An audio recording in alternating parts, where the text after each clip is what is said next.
नमस्कार दोस्तों, राधे राधे, जय श्री कृष्णा। ओम श्री अन्नपूर्णाय नमः। तो आज जैसे कि आप देख ही रहे हैं सामग्री कि क्या सामग्री लेके मैं यहाँ वीडियो बना रही हूँ। तो ये अन्नपूर्णा माता की जो पूजा होती है उसके ऊपर वीडियो बना रही हूँ। तो पहले मैं आपको थोड़ा सामग्री बता देती हूँ क्या क्या यूज़ होती है अन्नपूर्णा माँ की पूजा के लिए, जो कि बहुत नॉर्मल जो चीज़ें घर में होती है उन्हीं से पूजा की जाती है।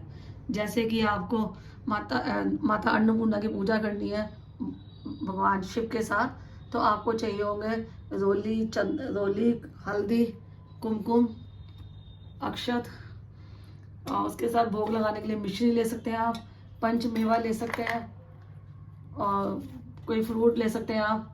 चढ़ाने के लिए पुष्प चाहिए, और एक दिया लेना है आपको देसी घी का। उसके साथ ही आपको कपूर भी लेना है, कपूर से भी भगवान की आरती उतारेंगे।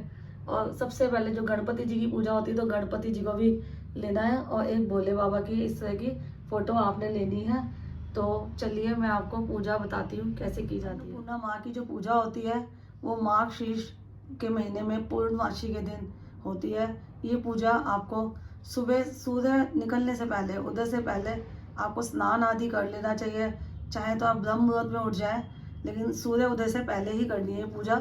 स्नान करके आप साफ सुथरे शुद्ध वस्त्र पहन लें, और जिस जगह आपने पूजा करनी, यानी कि ये पूजा अन्नपूर्णा की होती है रसोई में, तो अपने रसोई घर को पूर्ण रूप से साफ कर लें।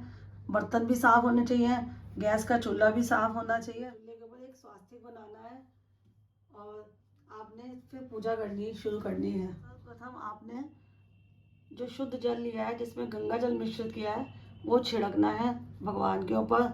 और जिस स्थान पर आपने चौकी रखी है उस स्थान पर पहले ही आप गंगा जल से अच्छी तरह से छिड़का देकर फिर भगवान जी को यहाँ विराजना है। और भगवान को विराजने के लिए आपको उनके नीचे अक्षत रखने हैं।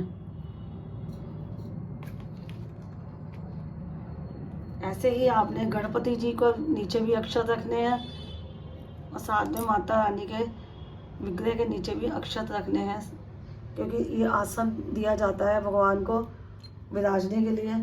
और इस तरह से आपने अक्षत देने के बाद आपने गैस के चूल्हे के ऊपर इस तरह स्वास्तिक बनाना है कुमकुम से। फिर उसके ऊपर आपने अक्षत छिड़कने हैं। थोड़े से अक्षत डालने के बाद आपने इनको तिलक लगाना है हल्दी से, कुमकुम से। तिलक लगाने के बाद आपने इनके ऊपर पुष्प अर्पित करने हैं। इस तरह से गैस के चूल्हे की पूजा हो जाती है। हाथ जोड़कर प्रार्थना करनी है कि हमारे घर में कभी अन्न धन की कमी ना हो, हमेशा अन्न का वास रहे। और उसके बाद आपने भगवान जी की पूजा करनी है। तो भगवान जी की पूजा भी आप इसी तरह से करेंगे। सबसे पहले आपने उनको तिलक करना है, माता रानी को कुमकुम से तिलक करेंगे।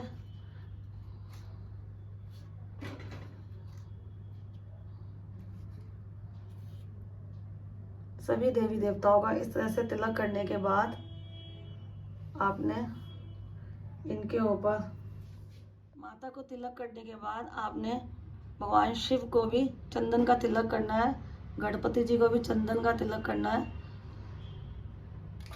और माता को लाल कुमकुम रोली से तिलक करने के बाद आपने इनको वस्त्र अर्पण करने हैं, कलावा रूपी वस्त्र सभी देवी देवताओं को अर्पण करने हैं। वस्त्र भी दो अर्पण किए जाते हैं, 2 टुकड़े कलावा के लेते हैं। और इस तरह से चूल्हे पर भी आपने जो पूजा करी है वहाँ भी आपने वस्त्र अर्पण करना है, यानी कलावा अर्पण करना है। और फिर आप एक दीप प्रज्वलित कर लें। देसी घी का मैंने प्रज्वलित कर लिया है और भगवान के सामने दाईं साइड में रख दिया है। और फिर उसके बाद आपने पुष्प अर्पित करने हैं भगवान को। सभी देवी देवताओं को आप इस तरह से पुष्प अर्पण कर दें। आपने दीपक की भी पूजा करनी है, जैसे आपने बाकी सभी देवी देवताओं की पूजा करी है। दीपक की पूजा करना बहुत ज़रूरी होता है। दीपक पर कलावा भी डालें आप, और पुष्प भी चढ़ाएं दीपक पर। उसके बाद आपने जो भी भोग आपने मंगाया है, आप चाहे तो खीर बनाएं तो सबसे ज़्यादा अच्छा होता है, क्योंकि माता को खीर का भोग लगाना शुभ माना जाता है। और अगर खीर नहीं बनाई है तो आप मीठे में मिश्री का भोग लगा सकते हैं। तो मिश्री रखनी है माता के सामने, और उसके बाद थोड़ा सा पंच मेवा रखें, कोई फल रख दें आप, जो भी आपके पास उपलब्ध हो। और उसके बाद आपने, क्योंकि जो भोग लगाते हैं तो उसमें जल भी ज़रूर रखते हैं भगवान के भोग के लिए, जैसे हम पानी पीते हैं इसी तरह से भगवान के लिए भी करते हैं। और वैसे मैं आपको ये बता दूं कि इस पूजा का महत्व क्या है अन्नपूर्णा माता की। कहते हैं कि एक बार जब धरती पर अन्न की बहुत कमी हो गई थी, तब भगवान शिव भिक्षु का रूप धर के धरती लोक पर प्रकट हुए थे। साथ में माता पार्वती जी भी, जो अन्नपूर्णा माँ कहलाती है, वो भी धरती पर आई थी। और उन्होंने, भगवान शिव ने भिक्षुक बनकर माता रानी से, अन्नपूर्णा माँ से भिक्षा ली थी। तो माँ ने उन्हें उनको भिक्षा में चावल का दिया था दान, एक कड़छी की सहायता से। तो कहते हैं आज के दिन जैसे चावल के हम नीचे रखिए, ये रखा है अपना भगवान का स्वरूप रखा है, आप चावल भी रख सकते हैं, कोई धान भी रख सकते हैं, सप्त अनाज होते हैं वो भी रख सकते हैं। इस तरह से भगवान ने धरती वासियों की, जो भी उनको अन्न की कमी से परेशानियां होती थी, उस परेशानी को दूर किया था। और सबसे उत्तम तो यही होता है कि हमें अन्न की बर्बादी नहीं करनी चाहिए, अन्न का सदुपयोग उपयोग करना चाहिए। हमें जितना खाना है, खाना प्लेट में उतना ही लें, इससे अन्न की बर्बादी नहीं होगी। और जब अन्न की बर्बादी नहीं होती, अन्नपूर्णा माँ हमारे घर में वास करती है। अन्नपूर्णा की पूजा करने से, इस पूजा को करने के बाद आप जिस तरह से आपने दीपक जलाया है, एक आप कपूर का भी दीपक जरूर जलाएं भगवान भोले बाबा और अन्नपूर्णा माता के लिए। और फिर इसके बाद आपने अन्नपूर्णा माँ की चालीसा होता है या कोई भी स्त्रोत होता है वो पाठ करें, मंत्र होते हैं मंत्रों का पाठ करें, जितना भी आप कर सकते हैं, और आरती ज़रूर करें आखिर में। इस तरह से अन्नपूर्णा माँ की पूजा की जाती है। और अन्न का सदुपयोग ज़रूर करना चाहिए। मैं बार बार इसलिए कह रही हूँ क्योंकि ये अन्नपूर्णा माँ की पूजा है और हमें घर को हमेशा, अपनी किचन को साफ़ सुथरा रखना चाहिए। और वैसे ये पूजा नॉर्मल है, आप चाहें तो इस पूजा को डेली भी कर सकते हैं। बेशक से चौकी ना लगाएं किचन में, आप गैस के चूल्हे के ऊपर सुबह जब साफ़ सफाई करते हैं नहाने के बाद, तो गैस की पूजा करके और उस तरह से थोड़ा सा जल छिड़क कर, हाथ जोड़कर प्रणाम कर कर आप अपना सुबह का जो भी नाश्ता वगैरह बनाना है तो बनाएं।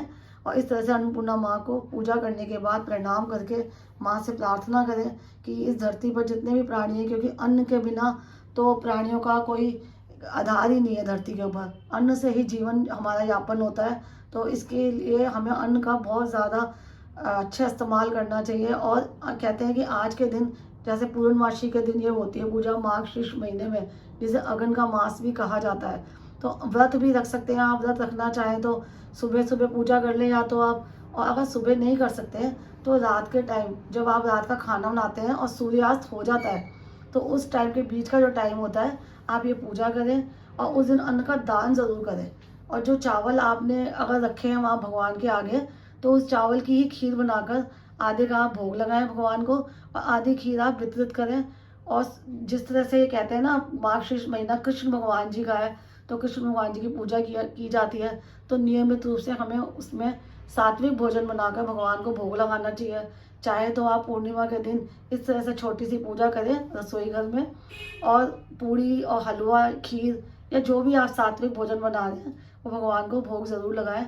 इस तरह से मैंने छोटी सी पूजा करके आपको वीडियो बनाकर एक दिखाई है। तो आपको वीडियो कैसी लगी, मेरी पूजा छोटी सी कैसी लगी, आप प्लीज़ कमेंट बॉक्स में जाकर माँ अन्नपूर्णा की जय लिखकर ज़रूर बताइएगा। राधे राधे, जय श्री कृष्ण।